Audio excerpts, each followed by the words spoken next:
예, 오늘 말씀의 제목은 사랑의 기술입니다. 사랑의 기술이 있다는 겁니다. 사랑은 감정이 아니라 기술이라는 겁니다. 제가 좀 전에 말씀드린 것처럼 오늘이 Father's Day입니다. 아버지 날이 됩니다. 아버지가 어떤 일을 하는가? 아마 가장 중요한 것은 한 가정의 생계를, 또 한 가정을 책임지고 그 가정의 구성원들을 행복하게 만드는 것, 그것이 아버지에게 주어진 가장 큰 책임이 됩니다. 그러기에 고군분투하며 이 땅의 이민자의 삶을 살아가고 있습니다.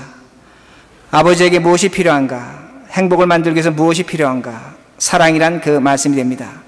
아버지뿐만은 아닙니다. 이 자리에 아내들 또 자식들로서 우리 같은 교인으로서 모두 함께 앉아 있습니다. 한 가정을 이루면서, 한 공동체를 이루면서 우리가 무엇을 행복할 수 있는가? 그것도 사랑이라는 겁니다. 그럼 우리가 사랑을 어떻게 추구해야 되겠는가? 어떻게 얻어야겠는가입니다. 오늘 본문을 보시면 주님께서 나는 포도나무라고 말씀하십니다. 그리고 너희들은 가지라고 말씀하십니다. 그 포도나무에 가지가 붙어 있을 때 열매를 맺습니다. 그 열매가 사랑이란 그 말씀이 됩니다. 그러므로 오늘 주님께서는 사랑을 어떻게 열매 맺는지를 오늘 성경 본문을 통해서 우리에게 분명히 가르쳐주고 계십니다. 10절에 주님께서 이렇게 말씀하십니다. 내가 하나님의 계명을 지켜서 하나님의 사랑 안에 거한 것처럼 너희들이 나의 계명을 지켜서 나의 사랑 안에 거하라고 그렇게 말씀하십니다. 제가 다시 말씀드립니다. 내가 하나님의 계명을 지켜서 하나님의 사랑 안에 거한 것처럼 너희들이 나의 계명을 지켜서 나의 사랑 안에 거하라고 그렇게 말씀하십니다. 근데 주님께서 여기서 아주 독특한 단어를 쓰십니다. 계명이라는 단어를 씁니다. 계명이라는 것은 유대적인 단어가 됩니다. 그리고 이 계명은 율법적인 걸 의미하고 있습니다. 구약의 율법과 계명이 있습니다. 그 율법과 계명은 우리들이 지키지 못했습니다. 그런데 주님이 오늘 그 단어를 쓰고 계신다는 겁니다. 그 율법과 계명을 이스라엘 백성은 지키지 못했고 그것으로 죄인이 됐고 그것 때문에 우리 주 예수 그리스도가 오셔서 우리를 죄에서 구원하셨습니다. 그런데 주님께서 우리에게 새로운 계명을 주시는 겁니다. 그 계명은 우리를 죄에서 구원하시니 우리를 위해 십자가에서 죽으신 이가 우리에게 계명을 주시는데 어떤 계명을 주시냐면 그것이 요한복음 14장 21절에 있습니다. 요한복음 14장 21절에는 이렇게 말씀하십니다. 내가 너희들에게 계명을 준다는 겁니다. 근데 그 계명은 무엇이냐면 나를 사랑하라는 겁니다. 새 계명을 주는데, 신약의 계명을 주는데 나를 사랑하라고 말씀하십니다. 너희들이 나를 사랑하면 하나님께서 너희를 사랑할 것이요 또한 너희 안에 내가 드러난다고 그렇게 말씀하십니다. 자, 이 말씀이 무엇인가? 주님은 요한복음 12장에서 뭐라고 말씀하셨냐면 나를 본 자는 하나님을 봤다고 그렇게 말씀하셨습니다. 이스라엘 백성이 가장 궁금했던 것이 무엇이냐면 하나님은 어디 가신가였습니다. 그러게 그들은 하나님이 예루살렘 성전에 계신다고 그렇게 생각했습니다. 근데 주님께서 뭐라고 말씀하시냐면 너희들이 새로운 계명인데 나를 믿으면, 나를 사랑하면 너희들에게 하나님이 사랑할 것이요 그 하나님의 사랑으로 말미암아 너희 안에 내가 있을 것이라고 그렇게 분명히 말씀하십니다. 그러므로 하나님이 우리 안에 찾아오신다는 그 말씀이 됩니다. 그러므로 우리들이 사랑을 해야 됩니다. 자, 그러면 사랑을 어떻게 해야 되는가? 많은 사람들은 사랑을 감정의 행위로 그렇게 이해합니다. 감정적인 것을 본다는 겁니다. 그런데 철학자 에릭 프롬이라는 사람이 있는데 그 사람은 사랑을 기술이라고 얘기합니다. 테크닉이라고 얘기합니다. 사랑이 기술이라는 겁니다. 이 자리에 직업 중에 어떤 분은 자동차 정비 기술을 갖고 계신 분이 있습니다. 어떤 분은 빵 굽는 거를 기술로 갖고 계신 분들이 있습니다. 어떤 분들은 또한 그 특별한 기술을 갖고 세탁소에서 직장에서 일을 하고 계십니다. 컴퓨터 기술을 갖고 있습니다. 그러니까 사랑이 기술이라는 겁니다. 감정이 아니라고 그렇게 말씀하고 있습니다. 그러기에 사랑을 배워야지만 우리가 올바른 사랑을 할 수 있다고 에릭 프롬은 그렇게 말하고 있습니다. 그러면 사랑의 가장 기초가 무엇인가? 가장 기초가 무엇인가? 나를 사랑하는 겁니다. 이건 이기심이 아닙니다. 나를 사랑하는 사람은 다른 사람을 사랑할 수 있습니다. 나를 존중하면 다른 사람을 존중할 수 있습니다. 그러나 내가 다른 사람을 사랑하지 못하면 내가 나를 사랑하지 않는 것입니다. 내가 다른 사람을 존중하지 못합니다. 그 사람과 문제가 있습니다. 이 말의 의미는 뭐냐면 내가 나를 사랑하지 않는다는 그 말씀이 됩니다. 그러므로 주님께서도 분명히 우리에게 말씀하셨는데 내 이웃을 내 몸같이 사랑하라는 겁니다. 내가 먼저 나를 사랑해야 합니다. 내가 나를 사랑해야지만 내 자식을 사랑할 수 있습니다. 내가 먼저 나를 사랑해야지만 내 아내를 사랑할 수 있다는 겁니다. 가장 중요한 사랑이 무엇이냐? 나를 먼저 사랑하는 것입니다. 두 번째는 그 사랑의 기술에 무엇이 필요하면 의지력이 필요합니다. 의지력이 필요합니다. 우리가 기술을 배웁니다. 기술을 배우려면 배우다 보면 실증납니다. 하기 싫습니다. 어렵습니다. 귀찮습니다. 그렇게 하지 말라는 겁니다. 사랑은 감정이 아니라 기술이기 때문에 의지와 노력을 하라고 그렇게 말하고 있습니다. 우리 애들한테 피아노를 가르칩니다. 애들이 피아노 치기 싫어합니다. 그러나 그 애들이 의지력을 가지면 피아노 치는 것을 마스터할 수 있습니다. 똑같다는 겁니다. 여러분이 오늘부터 사랑을 하시는데 그 사랑의 목표가 있는 것이고 의지력을 가지셔야 된다는 그 말씀이 됩니다. 사랑의 기술을 매일매일 익히셔야 됩니다. 그리고 그걸 실천해야 된다는 그 말씀이 됩니다. 그러므로 12절에 주님께서 이렇게 말씀하십니다. 내 계명은 곧 내가 너희를 사랑한 것 같이 너희도 서로 사랑하라. 자, 주님께서 뭐라고 말씀하시냐면 내가 너희를 사랑한 것 같이 너희도 서로 사랑하라는 겁니다. 그러니까 주님이 서로 사랑하라 이렇게 말씀하지 않았습니다. 내가 너희를 사랑한 것 같이 너희가 서로 사랑하라는 겁니다. 그러면 주님께서 제자들에게 어떻게 사랑하셨는가? 오늘 말씀은 요한복음 15장입니다. 예수님 십자가에 죽기 전입니다. 주님이 제자들을 사랑하신 모습이 있는데 그 모습이 요한복음 13장에 나옵니다. 예수님이 제자들 발을 씻겨준 사건입니다. 요한복음의 중요한 사건이 두 가지가 있는데 한 가지는 발을 씻어주는 사건이요, 또 하나는 주님이 십자가에 죽는 사건이 됩니다. 주님께서 제자들의 발을 씻겨주셨다는 말씀이 됩니다. 어떤 의미가 되냐면 너희들이 서로 사랑한다면 서로의 발을 씻겨주라는 겁니다. 근데 여러분 잘 아시는 것처럼 제자들이 서로의 발을 씻겨주지 않았습니다. 우리 이렇게 생각합니다. 저 사람이 내 발을 씻어주면 나는 저 사람의 발을 씻어줄 수 있습니다. 저 사람이 내 발을 씻어주지 않았기 때문에 나는 발 씻어주지 못합니다. 저 사람이 나한테 용서를 빌지 않았기 때문에 나는 저 사람 용서하지 못합니다. 나는 저 사람 사랑하고 싶습니다. 용서하고 싶습니다. 근데 저가 내 뜻대로 하지 않습니다. 그러기에 내가 사랑하지 못하고 용서하지 못한다고 그렇게 말합니다. 근데 주님께서 뭐라고 말씀하시냐면 그러지 말라는 겁니다. 네가 먼저 가서 발을 씻어주라고 그렇게 말씀하고 있습니다. 자, 그러면 오늘도 우리의 태도는 뭐냐면 저 사람이 내 발 씻어주면 나는 그 사람 발 씻어줍니다. 저 사람이 내 발 씻어주지 않으면 나는 그 사람 발 씻어주지 않습니다. 이건 어떤 것이냐면 내 삶이 그 사람에게 종속되어 있는 겁니다. 그 사람에 따라서 내가 반응하는 겁니다. 그 사람이 기뻐하면 나도 기뻐하는 것이요, 그 사람이 슬퍼하면 나도 슬퍼하는 것이며 그 사람의 행동에 따라서 내 행동이 반응하고 있다는 겁니다. 다시 말씀드리면 종속되어 있다는 겁니다. 종속되어 있다는 건 내가 독립적인 인격체가 아니라는 겁니다. 독립적인 인격체가 아니라는 것은 내가 나를 사랑하지 않는다는 겁니다. 그러게 오늘도 내가 다른 사람의 발을 못 씻어주는 이유는 다른 이유가 아닙니다. 그 사람에게 문제가 있는 것이 아니라 오늘 내가 나를 사랑하지 못합니다. 그러게 발을 씻어주지 못한다는 말씀이 됩니다. 화학 공식에 연쇄 반응이라는 것이 있습니다. 연쇄 반응이 무엇이냐면 A라는 분자와 B라는 분자가 결합을 합니다. 그럼 C라는 분자가 됩니다. C라는 것이 D라는 것과 화학적인 반응을 일으키면 E가 됩니다. 연쇄 반응을 하면 화학적으로 완전히 다른 성격이 나타난다는 겁니다. 오늘도 여러분이 여러분의 인생을 내 자식에 의해서 반응하고 내 남편에 의해서 반응하고 아내에 따라 반응하며 산다면 여러분은 완전히 다른 인격체가 된다는 겁니다. 다른 존재가 되고 만다는 겁니다. 제가 최근에 TV 드라마를 하나 우연히 본 적이 있습니다. 제목은 제가 말씀을 드리지 않겠습니다. 한번 여러분 생각하시면서 들으시기 바랍니다. 어떤 얘기가 되냐면 어떤 청년이, 순진한 청년이 있었습니다. 근데 아버지가 아주 억울하게 죽음을 당했습니다. 너무나 억울했습니다. 근데 그 청년이 자신의 가장 친한 친구의 배신으로 말미암아 눈이 멀어버렸습니다. 맹인이 되고 말았다는 겁니다. 근데 맹인이 되면 힘이 있습니까? 없습니까? 힘이 없습니다. 그러니까 복수를 하지 못합니다. 그러다 그가 어떻게 우연한 기회에 눈을 뜨게 되고 크게 돈을 법니다. 굉장히 사업적으로 성공을 합니다. 그가 눈을 떴습니다. 눈을 뜨고 나니까 아버지가 억울하게 죽인 것이 눈에 보이는 겁니다. 자신을 배신한 그 친구의 배신이 보이는 겁니다. 이 젊은 순진한 청년이 눈을 뜨고 난 다음에 반응하기 시작하는 겁니다. 거기에 리액션 하기 시작하는 겁니다. 그가 복수의 화신이 됩니다. 사람을 복수하려고 합니다. 근데 그가 대사 중에 이런 말을 합니다. 내가 오히려 눈을 뜨지 않았을 때, 맹인이었을 때 행복했다는 겁니다. 그때 내가 눈을 감았기 때문에 그때 내가 이런 거 반응하지 않았는데 지금 내가 눈을 뜨고 나니까 반응하고 있다고 그렇게 말합니다. 여러분 한번 생각해 보시기 바랍니다. 저는 이 연속극의 마지막에 어떻게 되는지 모릅니다. 그러나 제가 예측하고 예단할 수 있는 것은 무엇이냐면 그 안에 복수의 계물이 자라고 있는 겁니다. 자신도 모르게 자신 안에 복수의 계물이 자라고 있습니다. 그리고 그 복수의 계물이 언젠가는 그 사람을 치게 될 것입니다. 그 괴물로 인해서 스스로 무너지고 말 것이라는 그 말씀이 됩니다. 그러기에 맹인일 때 행복했다는 겁니다. 그러기에 오늘 제가 여러분에게 질문합니다. 오늘 한 아버지로서 어떻게 반응하고 있습니까? 내 아내에게 어떻게 반응하고 있습니까? 한 엄마로서 자식들에게 어떻게 반응하고 있습니까?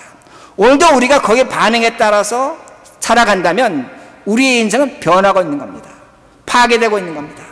좋지 않은 방향으로 가고 있다는 그 말씀이 됩니다. 그러기에 여러분들이 이 반응에서 벗어나셔야 됩니다. 저는 이걸 신학적으로 창조적인 행위로 봅니다. 어떻게 되면 사랑의 기술을 배워야 한다는 겁니다. 내 자식이 내 속을 뒤집어 놓습니다. 그러나 거기서 여러분이 하실 것은 그 자식에 따라 속상한 것이 아니라 사랑의 기술을 실천해야 된다는 그 말씀이 됩니다. 그러게 주님께서 12절 후반절에 내가 너희를 사랑한 것처럼 너희도 사랑하라는 겁니다. 뭘 의미합니까? 발 씻어 주라는 겁니다. 발을 씻어 줘야 된다는 겁니다. 그래야지만 너가 산다는 겁니다. 그래야지만 네가 올바른 인간이 된다고 그렇게 말합니다. 그러게 여러분이 발을 씻겨 주셔야 됩니다. 제가 이렇게 설교를 하면 어떤 분이 이렇게 얘기합니다. 목사님, 그건 너무나 순진한 얘기입니다. 내가 우리 마누라 말을 어떻게 씻어줍니까? 내가 저 발 씻어주는 거는 그 순간 나는 아버지로서 권위도 없어지고 또한 남편으로 권위도 다 무너집니다. 도저히 발 씻어주지 못합니다. 나는 내 아들 사랑합니다. 내 딸 사랑합니다. 내 아내 사랑합니다. 그러나 발은 못 씻어주겠습니다. 사랑하지만 발을 못 씻어주겠다는 겁니다. 제가 이걸 산술적으로 수학적으로 이렇게 말씀드릴 수가 있습니다. 여러분이 그 발을 씻어주지 못한다면 사랑하지 않는 겁니다. 여러분은 사랑을 잘못 이해하고 있다는 겁니다. 오늘날 많은 사람들이 사랑을 사랑인 줄 모르고 있습니다. 내가 지금 사랑하고 있는데 사랑한다고 하는데 사랑이 아니라는 그 말씀이 됩니다. 제가 이렇게 예를 들어 말씀드리겠습니다. A라는 청년이 있었습니다. 변호사였습니다. 연봉 해프밀리언 50만 불을 받았습니다. 근데 그 총각이 B라는 처녀를 만났습니다. B라는 처녀를 만났는데 굉장히 예뻤습니다. 얼굴이 너무나 아름다웠습니다. 아주 부족할 것이 없습니다. 그러기에 A라는 변호사와 B라는 그 아름다운 여인이 사랑을 했습니다. 서로 사랑을 해서 결혼을 했습니다. 그리고 아주 행복했습니다. 근데 그 남편 A가 변호사가 어떤 불미스러운 사건으로 인해서 그 변호사 사무실에서 쫓겨났습니다. 그리고 동시에 변호사 일을 더 이상 할 수가 없었습니다. 불행한 일이 닥친 겁니다. 그러니까 아내 B가 남편에게 실망을 느낍니다. 어쩌다 내 남편이 저렇게 됐는가. 그리고 불만을 갖습니다. 그리고 원망을 나타내기 시작합니다. 그리고 남편 A는 아내가 이런 태도를 보고 아내를 미워하기 시작합니다. 증오하기 시작합니다. 제가 좀 전에 말씀드렸습니다. 두 사람 분명히 사랑해서 결혼했습니다. 제가 질문합니다. 여러분 두 사람 사랑했습니까? 안 했습니까? 사랑 안 했습니다. 제가 지금 말씀드리는 것은 제가 지어낸 얘기가 아닙니다. 프랑스의 철학자 자크 베리다가 얘기한 겁니다. 데리다의 철학입니다. 무엇을 얘기하냐면 오늘날 수많은 사람들은 사랑한다고 하지만 사랑의 정의를 모르고 있다는 겁니다. 사랑하는 줄 알고 있지만 사랑을 착각하고 있다는 겁니다. 사랑을 막연히 이해하고 있다는 겁니다. 내가 지금 사랑하고 있다고 하고 있지만 사랑하지 않고 있다는 것입니다. 왜 그런가입니다. A라는 청년은 그 B라는 여자의 아름다움을 보고 결혼했습니다. 아름다움에 결혼한 겁니다. 아름다움을 사랑한 겁니다. B라는 사람과 결혼하지 않은 것입니다. A라는 청년이 B라는 여자와 결혼할 때 B라는 여자는 A라는 청년의 변호사입니다. 50만 불입니다. 그것이 좋았던 겁니다. 그것이 아름다웠던 것입니다. 그거가 결혼했지 A라는 사람과 결혼하지 않았다는 겁니다. 이것이 오늘날 우리들의 문제라는 것입니다. A와 B는 사랑하지 않았다는 겁니다. 그러게 왜 유행가 가사에 사랑은 눈물의 씨앗이라고 합니까? 왜 우리들이 사랑하게 헤어졌다고 합니까? 그건 사랑이 아닙니다. 사랑했다면 눈물의 씨앗이 없는 겁니다. 사랑했다면 헤어짐이 없다는 말씀이 됩니다. 사랑을 착각하고 있다는 것입니다. 자크 데리다는 뭐라고 얘기하냐면 정말로 사랑을 알고 싶다면 사랑을 얘기하지 말고 반대되는 미움을 얘기하라는 겁니다. 오늘 내가 내 아내를 바라보는데 미움이 있습니다. 사랑하지 않는 것입니다. 오늘 내 남편을 바라보는데 남편에게 미움이 있습니다. 사랑하지 않는 것이라는 겁니다. 사랑이라는 단어에 속으시면 안 됩니다. 그러게 그 철학자는 뭐라고 가르쳐주냐면 반대 거를 보라는 겁니다. 오늘 내가 미움이 있는가? 사랑하지 않는 것입니다. 미움이 없다면 사랑하고 있다고 그는 분명히 우리에게 그렇게 가르쳐주고 있습니다. 그러기에 진정한 사랑을 한다면 여러분의 아내 발 씻어줍니다. 내 자식을, 내 새끼를 정말로 사랑한다면 그 자식이 내 족을 뒤집어 놨다고 할지라도 그 자식의 발을 씻어주는 겁니다. 그러기에 어느 부모가 자식을 이깁니까? 가장 미련한 부모가 누구냐? 자식 이기려고 하는 부모입니다. 가장 미련한 사람이 누구냐? 자신의 사랑하는 사람 이기려고 한다는 겁니다. 그건 사랑이 아니라는 겁니다. 내 명예? 아닙니다. 사랑하지 않고 있다는 그 말씀이 됩니다. 그러므로 진정한 사랑은 발 씻어주는 것입니다. 그러게 11절에 이렇게 말씀합니다. 내가 이것을 너에게 이름은 내 기쁨이 너희 안에서 너희 기쁨을 충만하게 하려니라. 놀라운 겁니다. 내가 오늘 그 사람의 발을 씻어줄 때에 기쁨이 있는 겁니다. 내 마음의 기쁨인데 이 기쁨이 내 안에서 발생하는 것이 아닙니다. 하나님이 주시는 기쁨입니다. 그래서 영어 번역을 joy라고 번역했습니다. 헬라 성경으로 카라라고 썼습니다. 카라라는 것은 무엇이냐면 카리스입니다. 카리스는 하나님의 은혜, 하나님의 사랑, 하나님의 긍휼을 의미합니다. 내가 오늘 내 옆에 사람의 발을 씻어줄 때에 하나님의 은혜가 찾아오는 것입니다. 하나님의 사랑이 넘치는 것입니다. 하나님이 주시는 기쁨이 나타난다는 그 말씀이 됩니다. 세상적인 기쁨이 아니라는 것입니다. 만약에 세상적인 기쁨이었다면 영어 번역 플레저로 썼어야 됩니다. 그 단어 쓰지 않았다는 겁니다. joy라고 썼다는 겁니다. 진정한 하나님의 기쁨이 찾아온다는 그 말씀이 됩니다. 그런데 하나님은 이 사랑만 주시지 않는 겁니다. 우리의 하나님은 사랑은 무궁무진합니다. 더 큰 사랑을 주신다는 것입니다. 하나님을 체험하는 사랑을 주십니다. 그러게 13절과 14절에 이렇게 말씀합니다. 사람의 친구를 위하여 자기 목숨을 버리면 이보다 더 큰 사랑이 없으니 너희가 나의 명하는 대로 하면 나의 친구가 된다. 그렇게 말씀하십니다. 이제는 주님께서 내 친구가 된다는 겁니다. 유대인들에게 가장 큰 놀라운 소식입니다. 좀 전에 말씀드린 것처럼 그들은 하나님이 하늘에 계신다, 예루살렘 성전에 있다고 말했습니다. 그런데 그 하나님이, 그 예수 그리스도가 우리 안에 계신다고, 나 안에 계신다고 분명히 말씀합니다. 내 친구로 내 옆에 계신다는 그 말씀이 됩니다. 근데 조건이 있습니다. 목숨을 버리라는 겁니다. 그러면 어떻게 목숨을 버리는가? 내가 친구를 위해 목숨을 버리고 내가 죽고 나면 무슨 의미가 있겠는가? 그러게 목숨을 버리라는 것 도대체 어떤 의미인가입니다. 이 말씀 뭐냐면 예수 그리스도가 우리를 위하여 목숨을 버리셨습니다. 그러게 주님이 우리에게 요구하시는 것입니다. 이제는 너가 네 친구를 위해서, 내가 너를 위해서 목숨을 버렸기 때문에 친구를 위해서 목숨을 버리라는 그 말씀이 됩니다. 이 말씀의 의미는 뭐냐면 내 목숨을 버려야 할 정도로 친구 사랑하는 것이 어렵다는 겁니다. 친구 사랑하는 것이 어렵다는 겁니다. 오늘 많은 사람들은 친구 사랑을 쉽게 생각합니다. 그런데 제가 다시 지금 그 말씀을 드리겠습니다. 에릭 프롬의 사랑의 기술을 보면 가장 어려운 사랑이 어떤 사랑인가? 친구 사랑입니다. 많은 사람 모성애로 생각하는데 제가 한 가지 말씀을 드리겠습니다. 모성애는 뭐냐면 에릭 프롬은 이렇게 얘기합니다. 젖과 꿀을 주는 사랑이라고 말합니다. 엄마가 자식을 사랑하는 건 젖과 꿀을 주는 것입니다. 젖이라는 건 뭐냐면 수직적인 것입니다. 엄마의 젖 속에서 나오고 바로 먹입니다. 희생적입니다. 헌신적입니다. 자신의 피를 먹이는 겁니다. 자신의 살을 먹이는 겁니다. 근데 자식이라는 건 이상합니다. 때가 되면, 나이가 크면 부모 곁을 떠나는 겁니다. 이게 자식입니다. 자식은 부모를 떠납니다. 근데 어머니의 사랑은 자식을 붙잡아 두려고 합니다. 젖을 먹이는 겁니다. 그러기에 그 사랑이 좀 짐이 됩니다. 그러기에 많은 자식들이 어머니의 사랑을 짐으로 여깁니다. 근데 에릭 프롬 뭐라고 얘기하냐면 아주 적은 엄마가 꿀을 준다는 겁니다. 많은 엄마는 젖을 주지만 꿀을 줄 줄 아는 엄마는 적다는 겁니다. 꿀은 무엇이냐면 부모와 자식이, 엄마와 아들이, 엄마와 딸이 이별을 준비하는 겁니다. 헤어질 준비하는 겁니다.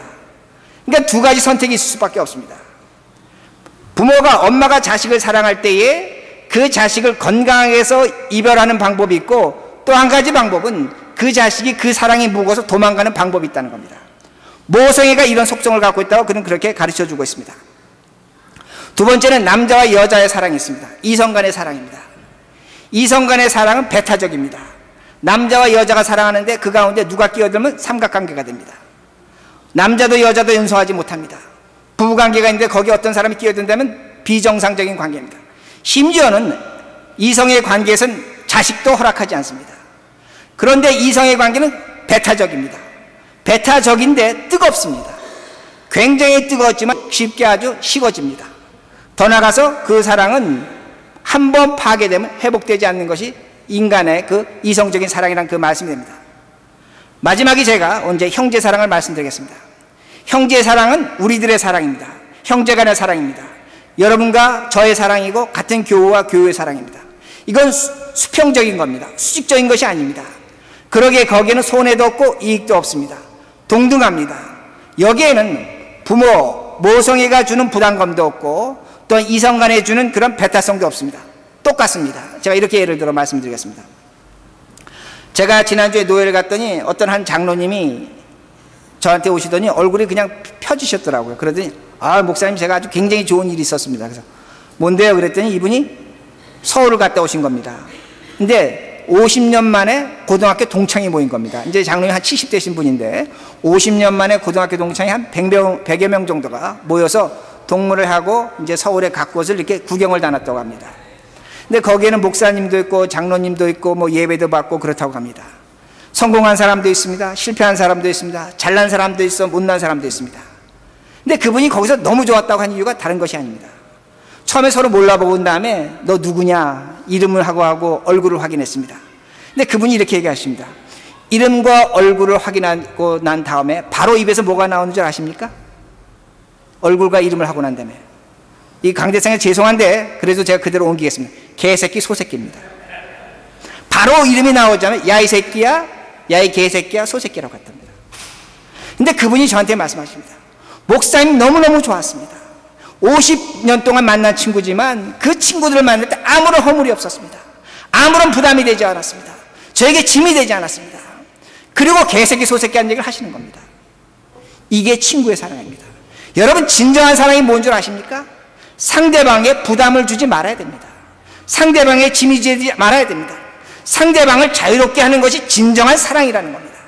오늘도 많은 사람들은 내가 사랑을 줬기 때문에 받으려고 합니다. 엄마로서 자식을 사랑했기 때문에 그 사랑을 받으려고 합니다. 사랑이 아닙니다. 사랑은 교환 가치가 있는 것이 아닙니다. 사랑은 존재로 본적인 것입니다. 있는 그대로를 받아주는 겁니다. 그러기에 자유스러운 것입니다. 그러기에 부담스럽지 않은 것입니다. 그러기에 목숨을 걸고 친구를 사랑하라는 것이 무엇인가? 오늘 내 아내에게 부담 주지 말아야 됩니다. 내 남편을 자유롭게 해줘야 됩니다. 얼마나 어려운 것입니다. 그러기에 주님께서 말씀합니다. 친구를 위해 목숨을 버리라는 겁니다. 이것이 오늘 우리들이 행해야 될 사랑이라는 겁니다. 어려운 사랑이기 때문에 주님께서 이렇게 말씀하십니다. 그러기에 이 사랑을 하시려면 여러분들이 사랑의 기술을 배우셔야 합니다. 감정적으로 하시면 안 됩니다. 제가 좀 전에 말씀드린 것처럼 기술을 배우려면 의지력이 있어야 됩니다. 실패해도 참고 견디고 나아가야 됩니다. 내가 이렇게 사랑하겠다고 여러분이 결심하셔야 됩니다. 그러나 가장 중요한 것은 무엇이냐면 이 사랑을 위해서 하나님께 기도하셔야 됩니다. 이 사랑을 위해서 하나님께 간구하셔야 된다는 것입니다. 그럴 때 우리들이 사랑할 수 있다는 말씀이 됩니다. 그러므로 15절에 주님께서 이렇게 말씀하십니다. 내가 너희의 친구라는 겁니다. 더 이상 종이 아니라는 겁니다. 더 나아가서 내가 하늘의 비밀을 너에게 말씀해 주겠다고 그렇게 말씀하고 있습니다. 하늘의 신비를 말씀하십니다. 그리고 16절 후반절에 이렇게 말씀합니다. 너희로 가서 과실을 맺게 하고 또 너희 과실이 항상 있게 하여 내 이름으로 아버지께 무엇을 구하든지 다 받게 하려 함이라. 열매가 생기는 겁니다. 열매가 생긴데 사랑의 열매가 생깁니다. 그리고 중요한 것은 너희가 무엇인지 기도하는 대로 내가 응답해 주겠다고 그렇게 말씀합니다. 물론 문자적으로 보면 기도하는 대로 응답해 주신다는 그런 의미로도 해석할 수 있습니다. 그러나 이 성경 말씀의 배경은 포도나무와 가지의 비교입니다. 밀접한 관계를 의미하는 겁니다. 오늘 우리들이 이런 사랑을 하면 상대방에게 부담 주지 아니하고 상대방을 자유롭게 하는 그런 고통스러운 사랑을 내가 실천하면 하나님이 내 안에 계십니다. 하나님이 나에게 관심을 가지십니다. 하나님이 나와 함께 하신다는 그 말씀이 됩니다. 하버드 대학에 니콜라스 크리스테케스라는 교수가 있습니다. 니콜라스 크리스테케스입니다. 이 교수가 무엇을 조사했냐면 제가 행복합니다. 제가 행복하다면 제 아내가 저의 행복을 느끼는 확률이 15%가 합니다. 제가 행복한데 아내 한 달이 건너서 제 자식이 느끼는 확률은 행복이 10%라고 합니다. 그리고 제가 느끼는 행복을 여러분들이 느끼는 확률은 6%라고 합니다. 그러니까 관계가 멀어지면 멀어질수록 행복이 어떻게 됩니까? 그 지수가 떨어진다는 겁니다. 근데 제가 여러분에게 이렇게 질문할 수 있습니다. 만약에 내 아내가 내 안에 들어와 있다면 행복을 어떻게 느끼겠습니까? 내가 느끼는 것에 100% 느낀다는 그 말씀이 됩니다. 제가 좀 전에 요한복음 14장 21절을 분명히 말씀드렸습니다. 내가 너에게 새 계명을 주노니 너가 나를 사랑하면 하나님이 너를 사랑할 것이요 그리고 너희 안에 누가 나타난다? 내가 나타난다고 말씀하십니다. 무엇을 말씀하냐면 최종적으로 우리들이 의식적으로 사랑할 때 어떤 일에 반응하지 않고 사랑을 훈련하며 사랑의 기술을 배워나가며 사랑할 때에 하나님이 우리 안에 계신다는 그 말씀이 됩니다. 내 안에 하나님이 계십니다. 그렇다면 행복은 100%입니다. 행복은 100%라는 그 말씀이 됩니다. 그러기에 하나님이 내 안에 계십니다. 경제적으로 불황입니다. 가난해집니다. 어려워집니다. 그러나 하나님이 내 안에 계신다면 우린 불안하지 않습니다. 걱정하지 않습니다. 하나님의 인도하심을 기다릴 수가 있습니다. 하나님이 오늘 내 안에 계신다면 내가 다른 사람의 발을 씻어주는데 옆에서 조롱합니다. 왜 그렇게 자신의 명예도 지키지 않느냐고 그렇게 말합니다. 그러나 기쁘게 그 발을 씻어줄 수 있습니다. 왜? 하나님이 내 안에 계시기 때문에, 행복하기 때문입니다. 하나님이 내 안에 계시면 오늘 내가 병들었습니다. 너무나 고통스럽습니다. 아픕니다. 그러나 하나님이 내 안에 계신다면 내 몸이 아픈 것이 아니라 예수 그리스도의 십자가의 고통을 기억합니다. 이 고통을 통해서 주님의 사랑을 깊이 깨달을 수가 있습니다. 이 고통을 통해서 하나님과 깊은 교제를 한다는 그 말씀이 됩니다. 말씀을 마칩니다. 우리 머릿돌 교인들은 이 Father's Day를 맞이했습니다. 이제는 보이는 것에 반응하시면 안 됩니다. 그 보이는 것 따라 반응하면 우리는 결코 행복하지 못합니다. 불행해질 수밖에 없다는 겁니다. 그러기에 사랑의 의지를 가지시기 바랍니다. 그 의지를 가지시고 사랑하셔야 됩니다.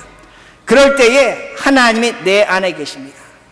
이 사랑의 기술을 그리스도 안에서 새롭게 이해하시고 실천하시는 우리 모두가 되길 바랍니다.